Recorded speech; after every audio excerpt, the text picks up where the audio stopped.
everyone, and welcome back to the channel. I hope you guys are doing well and enjoying your Thursday. We are in Santa Fe again. We're sitting at the skate park. I'm on the opposite end of the car this time because I brought my tripod, so I'm going to use it that way because usually I sit on that end and kind of turn it that way, but today I figured Ben had been driving, so I was in the passenger seat, so I thought, you know what, I'm just going to try this out. So while he skates for a while, I am going to try to redo the last video that I had put together while sitting in this very car in the driver's side. It was windier that day and I had all the windows open, and I was using my microphone with I have two of them, so I'll show you what I'm talking about. The little microphone, but it had this on it. Well, there it went. Hold on. Jeez. This little fuzzy on it, and it still picked up a lot of the wind and it sounded really horrible. So I'm going to try to remember what I talked about, because like I think I've shared before, I don't really script anything. I don't have a plan necessarily. I just kind of turn on the camera and go. And so today, part of what I've been thinking about, oh, sorry, I gotta grab something out of my bag here for the share. So as I was thinking lately, there's been a lot, just trying to, on this healing journey, learning more about who I am, more about my body and how it responds to stress, how it responds to different foods I'm eating, different things I'm doing, all of the things, right? So I kind of wanted to talk a little bit more about stress and where it stems from. Because recently I had some interesting realizations through talks with quite a few people. And the interesting thing is, as one of these people, we've talked about this plenty of times before. We've had these conversations around the same subject, but even though I knew, even though I understood how these things worked, I guess. I don't know exactly how to explain it, without giving too much of it away before I get to the meat of this video. But anyway, fear. Okay, that was the main thing. That's where a lot of my stress comes from, is fear, worry, that kind of thing. So, I don't know. I know I've shared some of this before, but I'm not sure how much of it. But throughout my life, since I was very young, I've had very intense dreams. Even to the point of seeing them come to pass, and sometimes to the point of being able to change them as I'm dreaming, being able to feel what's going on in the dream. And at times they don't make much sense, but if I remember to write them down, think about it, then something will happen later on that will be like, oh, that's why you dreamt that. But I was always afraid of it, because a lot of these dreams are not like nightmares necessarily, but they're very intense and almost like, they're scary. That's really all I can say, because of some of the things that I've seen in them, and because I tend to feel everything in my dream. I tend to even know, like, my conscious mind will tell my subconscious mind, like, what are you doing? Why is this happening? Or, stuff like that. So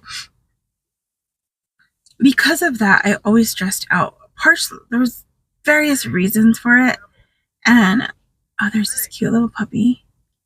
I don't know what kind of dog he is, but he's having the zoomies, and he's tied to the vehicle under the shade in the tree, and they're standing there watching him, but he is like loving life and zooming and acting up, and he's so adorable. I love animals. Anyway, so um,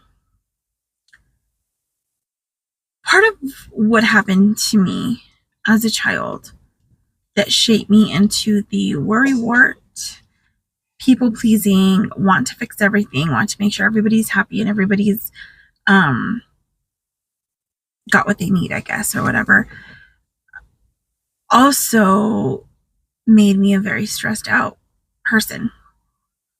So part of it started with loss of a family member. And I was very young and I didn't understand it. And the way he passed and everything was very traumatic. I was not even 5 yet when this happened. And that was the first instant of me wanting to fix things, me wanting to make sure my family, the adults in my family, were okay, because I didn't understand what was going on necessarily. But I did know that they needed something, right? They needed some form of help. And around about that age, and be a little younger, I remember, probably about that age, I guess I would say, I remember sitting in the classrooms at our church, and they would teach Bible stories through these felt boards. I've talked about that before with the felt people and everything. And I knew then, I don't know, beyond a shadow of a doubt, I just knew this is it. This is the truth. The Bible's real. All these things that happened, and this is a path for me. And being really young, I didn't understand necessarily how to share the gospel or what all of that meant yet. But I did know that it had something to do with hope, giving people hope. So when I saw people in my family grieving, and I knew that something bad had happened. I mean, I understood that my uncle had died and all this was going on, and I just wanted to help, to make them happy. And I thought, okay, well, make sure you're good all the time. Don't get into trouble. Don't don't cause any waves. Just be quiet. That type of thing. Which, there's good things in that and also bad, depending on how far you take it, right? But and for me, I shut off emotion. I don't want to feel anything, because that was too much for me. I didn't understand it. I didn't like it, and I shut it off. So as I grew up, human adult, I still did the same thing. It's almost an automatic thing. So when something hard is going on, I just shut down. Like, I disassociate from it. And part of that is because of the fear, because I don't want to break down. I don't want to be a burden. I don't want to cause any trouble for anybody, that kind of thing. So I always hold everything in. And then I worry on top of that, because, well, are they okay? What are they doing? What do they need? What's happening? And because of these dreams, I tend to worry about it instead of understanding that they were either warnings or just something showing me something's going to happen in preparation. I don't know. I'll kind of go over a few of the dreams just to kind of give you an idea. I know I've talked about some before, but one, when this was years ago, I dreamt of a car accident in the middle of the night. Truck or big vehicle hitting a small vehicle. Everyone in the small vehicle died. There were only 2 cars on the road that I saw in the dream. It was in a city at a 4-way stop at the lights. And I woke up about, I don't even know if it was 1:30, 2 o'clock, somewhere around there in the morning, or before that, I don't know. And all I did is pray. I have no idea who it was. I didn't know what was going on, but I prayed for whoever it was. The next day, my mom told me that my niece had been in an accident, but that she was okay and everybody was okay. I didn't know any other details, and I kind of like forgot about the dream because I was like, you can't know things, like whatever. It's not, if this isn't real, it's always that you're not good enough for these gifts that the Lord gives. You're not, all of that kind of stuff. Well, then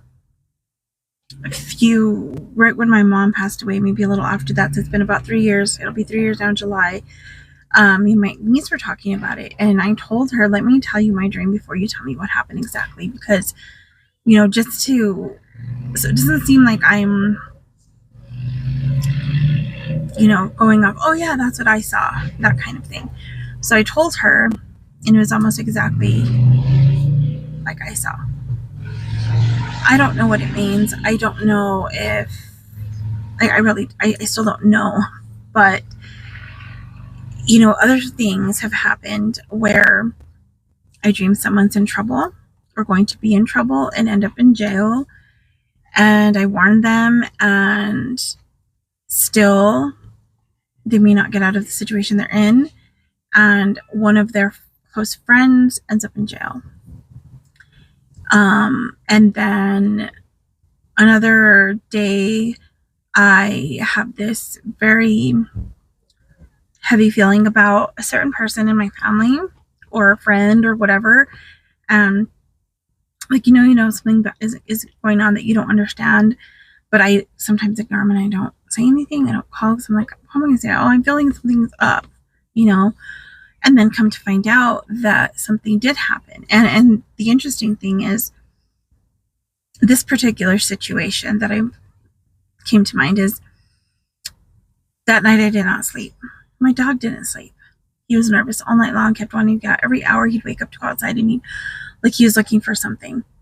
And I would wake up. I did not sleep. I think I slept like a total of like 4 hours that night. It was just uncomfortable. Find out other people had the same kind of uncomfortable nights, restless nights, insomnia, whatever. Even one person had a dream where they were fighting like demonic forces. When this person wakes up, they get a phone call about something going on, right? Something bad happening. Another person ends up in jail. And the person who I warned about some situation was fine. That person was not the one that got put in jail, but this is the second person in their circle that goes to jail. And like I said, I still don't understand. This stuff stressed me out for years. I've had dreams of telling me get out of places, move. I've been obedient to what I think I need to do in certain situations. When it comes to just like my stuff, it's hard for me to tell someone else, I'm afraid they're going to think I'm crazy. But so I worry about it and I pray about it. But it's like, it's not just like pray and let God take care of it and guide me into what I'm supposed to do. It's more like I pray then worry, and then I don't know how to go talk to them, because how do you tell them something like this, right? And so it's stressful. And another dream that happened a few years ago, I guess it was. In the dream, my husband and I are supposed to go and babysit for someone, and they're going to take their older children on like a family thing, like a dinner date, I think, or something. But then the baby didn't want to stay, and they said, well, we'll just take the baby and you can just hang out here and you guys can watch movies or whatever. My husband got there, he was working. And so this is all in the dream. And everything in that house was huge. I'm short for one thing. But I mean, the oven that I was going to put the pizza in was taller than I was and wide, like huge. I couldn't reach things. Now, granted, the person's house that we were going to stay at is like over 6 foot tall. So that might be what that was about. But anyway, I am going to put the pizza in. I'm looking for the remote for the TV, and I look over to there's windows all across this place. I look over and I see this man in a trench coat walking outside. And he kind of gave me that, because at first I thought I saw something out of the corner of my eye, thought it was Ben coming. So I looked out the window and I was like, no, that's not Ben, some person in a trench coat. But kind of give you that creepy feeling, but it seemed like he was just walking on by. So I turn back around and I'm reaching for the remote, but I can't reach it. I'm trying to get it. And I hear something closer, like by the window. So I turn around and this person flies in through the window. And in the process of flying through the window, he changes what he looks like changes. He turns into what we portray the devil to look like in like a lot of movies and different things. That red, ugly, monstrous looking thing. He turns into that. In my dream, I knew this was Satan himself. Like this was not just a demonic attack of some demon. This was it. And when he flew in kind of like this, and he choked me, and I could feel it. Like I could feel it in my waking, like in my conscious self could feel what my dream self was feeling. And there's a lot of people walking by. So the only thing that comes to mind, which has happened in other dreams when I'm in a bad situation, in order for me to get out of it, I have to say, in the name of Yeshua or in the name of Jesus, 7 times. You got to get out of here. Whatever it is that needs to be said after that, whatever it is. And I think I said something to the effect of, in the name of Yeshua, you need to leave. You need to leave me alone. Whatever. I can't even remember exact words, but I had to say it 7 times. And on the 7th time, he disappeared. I woke up. When I woke up, my neck was hurting. For 3 or 4 days, about 3 days, I think it felt like I had bruises all here. Couldn't see anything, but it felt like I had bruises all over. And I was like thinking to myself, like, what is this? And, that's not the first time I've had demons in my dreams trying to kill me. I've never really felt it like this, though. And I've had others which is interesting, when I was talking to Margie about this the other day, it showed me something that you dreamt that years, a few years prior to some things happening. And it's just, I don't even know. It's like mind blowing. It's something that I don't know how to deal with yet, I guess, but I don't want to stress out about it anymore, because stress puts a lot of, I don't even know what like heaviness on my body, on my spirit, on my soul, on my, just like that my health issues are really triggered through stress, inflammation, all of this stuff, right? And I'm always stressed. Like I've said before, I'm always like this ball of stress and going as fast as possible and all these things. And lately I've just been like, what? I need to slow down, just slow down a bit. And the reason why all this stuff came up with the dreams and everything was, in the video that went up today, which is Thursday, June 5th, it's the May 2025 adventures. There's a section in somewhere in the middle-ish maybe where I show a hailstorm in Las Vegas. I only showed what happened at my dad's house. This was prior, like after the big part of the storm. This is when we got there, and I just tried to film a little bit, but what I got on film was nothing compared to what was going on. So you'll see, like, before, on our way to the restaurant to eat with my sister and my niece and my niece's boyfriend, I filmed the clouds, and you'll see it says Las Vegas and clouds. You can hear my dad's chimes, and it's a little windy. The clouds are pretty dark and everything. The next clip is after the storm, where there's still some rain and hail falling. And then later on, you'll see, I think after that, you see the clip of hail when I'm at home, which is the next day. But in between the time we left the house to the time we went back to the house, there was a huge storm that made the streets look like they had snow. The hail was so thick. the streets that I had to drive through on the more like west end of town, southwest end of town, were like rivers. I mean, it was flooding everywhere. Most people were on the side of the road. It seemed like literally like the trees were throwing snowballs at the car. That's how big that hail was and how hard it would hit. And so how I did not freak out, because weather like that freaks me out. I don't know. That was all God. Because I prayed. I was like, you know what? I'm taking my dad. He's in my car. I need to get him safely home. And I need to get there as soon as possible, because we had left his dog there and she gets really scared with the weather like that. So it was like, I couldn't even see. My, what do you call them? Wipers were on the fastest speed that I could have it on. And you still couldn't see hardly at all. I mean, it was just coming down so hard and so fast. And with the wind that we should not have been driving. You know, that's how bad it was. But made it home. When we get to 7th and Mills, if you're from Las Vegas, you'll know what I'm talking about. There's this Taco Bell, a Lowe's, McDonald's, and a Walgreens in that 4-way stop. The side of Las Vegas I'm facing where my dad lives now. We're facing towards Walmart and all of that. It's just dark-ish blue, you know, like that dark blue. On the other side, you couldn't see anything. It's raining kind of hard, but it's not that bad. You can see. There was some hail on the side, but it was nothing like the other side. And while we were in the restaurant, when it started raining, a bunch of phones went off with it, the alarms, you know, like the flood warnings.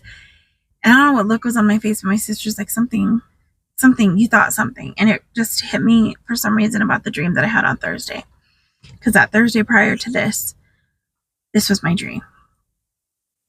I'm leaving Walmart. So I'm in real life, I'm facing Walmart right at the end where I see the blue sky, darker blue skies with the water, with the rain. In my dream, I'm leaving Walmart, going towards the storm that would have been going on in reality and in my dream. I'm leaving Walmart and I'm in my car and I say to myself, you know, I don't know what I should do because it's starting to rain kind of hard. And when I looked at the lights, I looked towards the other end of town, towards the end of town that we had driven through in reality. It was dark and like dirty, like really windy and like dirt flying all over the place and raining and just this really intense storm. And in that storm, I saw a yellow brick house flying in, like facing that way. So it's flying to my left. And a cross, a metal cross. I'm trying to draw this because I want to find it. It flew this way. There was trees flying around and just, it was intense. And I looked at this storm and it's like, I said, no, you know what? Maybe I should go to my dad's house and go see what he wants to do because we might just have to get out of here. So I drive over there. I walk in the house. He's sitting on his chair like he normally does. His dog's sitting in front of him. And he's real clear. On the couch, my sister and my niece, which are pretty clear as well, and somebody else sitting by them. I didn't see who it was. And there was like people walking, or it seemed like there was, and Ben like came and like disappeared. So I don't know. Then I went into the bedroom. My mom and my tia were sitting there, and I was like, what are you doing here? You two are dead. You're not supposed to be here. And every time you hear and you talk to me, something happens in real life, right? And I don't know what they said. I don't know if they said like, be careful, be something, but I didn't hear it like clearly. Well, Monday, the day of the actual storm, the sister who was sitting on the couch, the niece who was sitting next to her, the person sitting next to him in reality was her boyfriend. They were sitting in the dream. They're sitting exactly like they were sitting in reality. There. My dad was sitting on the chair. His dog was sitting in front of him in reality. And it hit me when I was telling Margie about the dream. I was like, whoa. It was all the same. We were all sitting where we were sitting. And the way I was seeing them was from the chair that I was sitting on. But in the dream, I was sitting on the chair. I was standing by the door. And I never come in through that door. So I know I didn't come in through that door. But that's where I was sitting in reality on Monday. This was Thursday night dream. Friday, I think I may have talked about this, but I'm not even sure. Friday, when I was at my physical therapy appointment, everyone there, physical therapists and some of the clients that were there, all had bad dreams on that Thursday. Other people I know as well. Not one ever told me their dreams or anything, and all I had told the girl there is like mine was like weather related. So this is like, I didn't know how to take it. I don't know if it was just like a warning, sort of like this is what happened, but in my dream everything was okay. So maybe that's why I could drive over there, because I was in the storm. And then when I got home that day, my dad said that on the news that a tornado about 10 or 12 miles southwest of Las Vegas, I don't know, hit, I don't know. And then there was video of a tornado forming up in Camp Luna, which is also on the west side of Las Vegas. And I don't know. They're not common for that area at all. Not at all. We're in the mountains. I mean, there is the plains on one side, but where Camp Luna is, that's closer to the mountains. But I don't know. And where this other one hit, I don't know if I've ever been to that little place, but it's not very far out of town. So all that to say,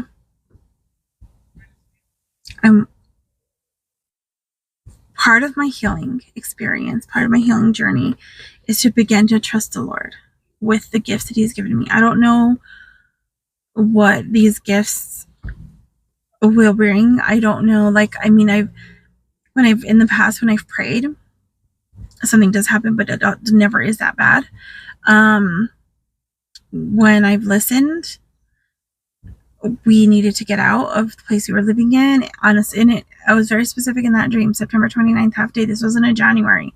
The day I moved into the place that we are now was on September 29th. I don't know. I don't know what y'all think of this, but recently Margie sent me a video of I think his name is Pastor Jack Hibbs. He's talking about spiritual gifts, and it was very interesting because these are things that the Lord does give us. And so the dream that happened, I talked to my therapist about it. I even talked to the acupuncturist. I don't even know why, what came up. The storm came up, and then we talked about it. They both had very similar things to say.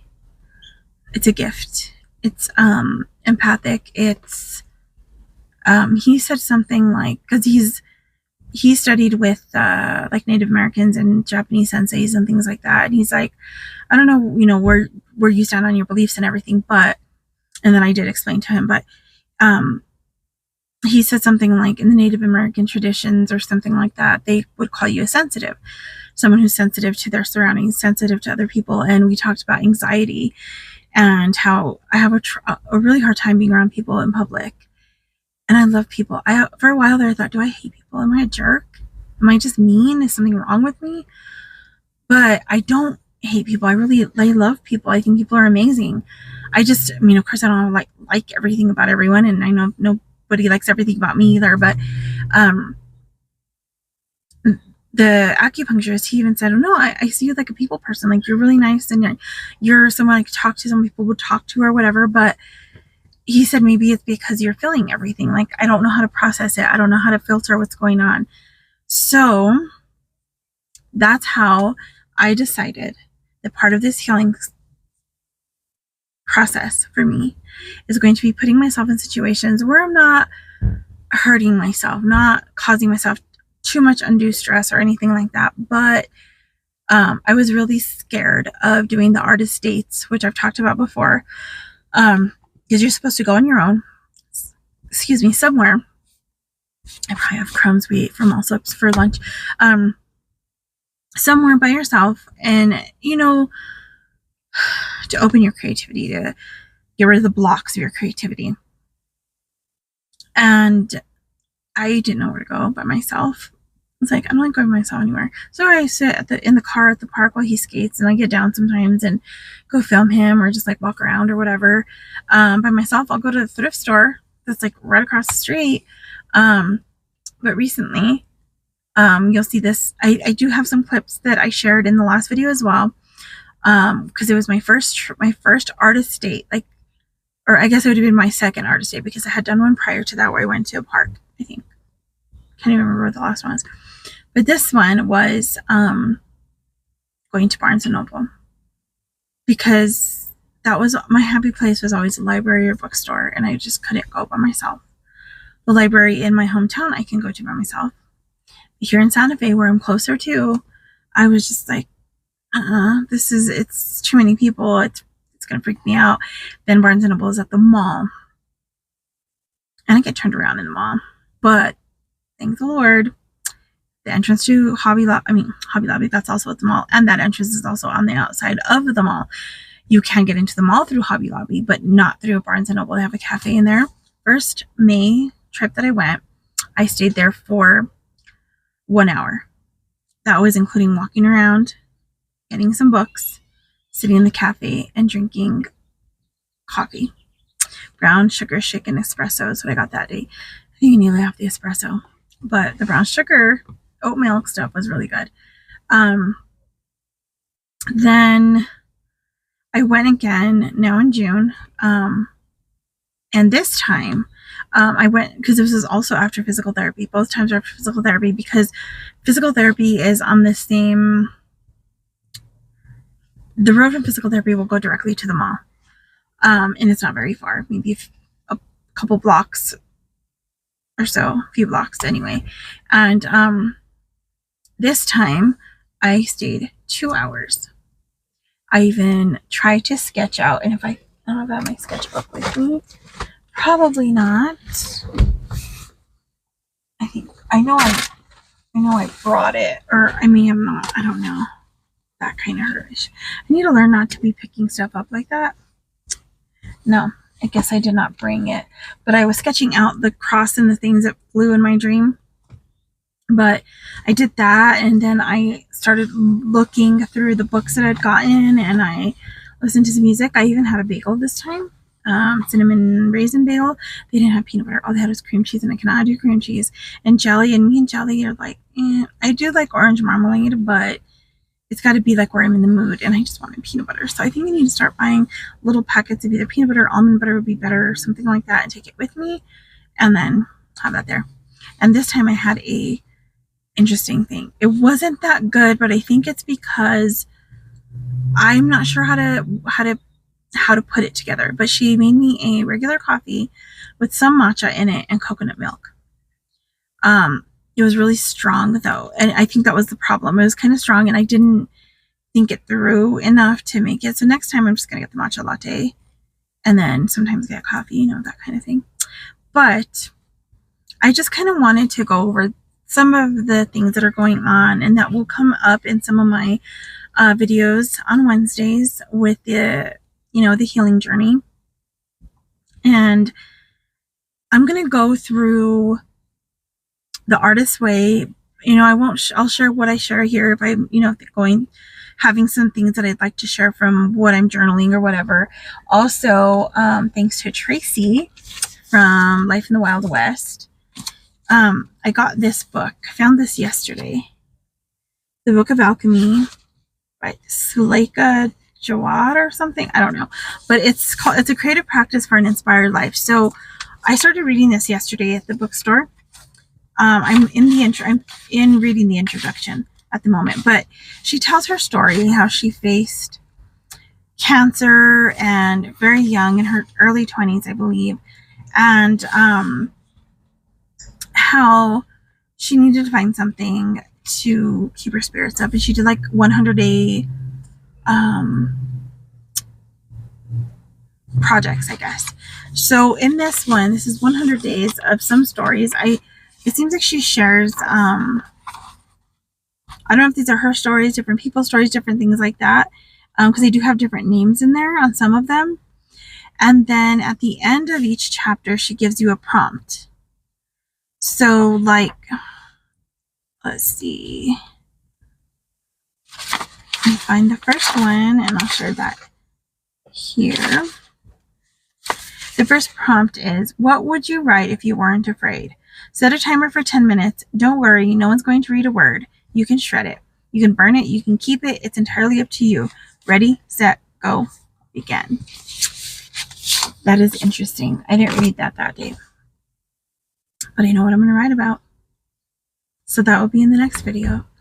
All right, guys, I hope that you have a blessed rest of your day, and let me know what you think about, the gifts of the Holy Spirit, the gifts of the body that, that God gives us, what you think about dreams and things like that. Let me know what you think, and if you guys have any prayer requests, leave those in the comments below as well, and I will see you guys in the next one. Oh, yes, and book recommendations. I'm needing some. I'm in the process of reading this one as well. These are very good. If you want to know more about it, I will try to do a book video next. All right, we'll see you guys in the next one. God bless you. Bye.